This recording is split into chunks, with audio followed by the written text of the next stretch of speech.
inyo. Hindi sinabi ni Jesus na itong prayer na to ang ipag-pray ninyo. Our Father who art in heaven, hallowed be thy name. Kingdom come. Yan ang pang-twister pa ng iba. Hindi ho yun ang konsepto. Ang turo ng Panginoon na magdarasal ka sa ganitong structure, sa ganitong klaseng flow. So ito po ay pattern. Ito ay tutularan natin, gagayahin natin. Paano daw? Unang-una, tatawag kayo sa Kanya. Our Father.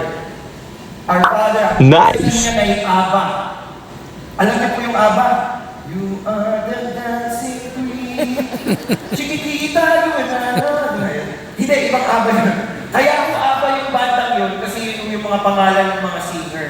Doon po yung unang pangalan nila. So, hindi ko sila pinangalan kay Jesus, sa salitang Greek, ang sinabi na dito, Aba. At yung Aba, ito ang lalambing sa kanya.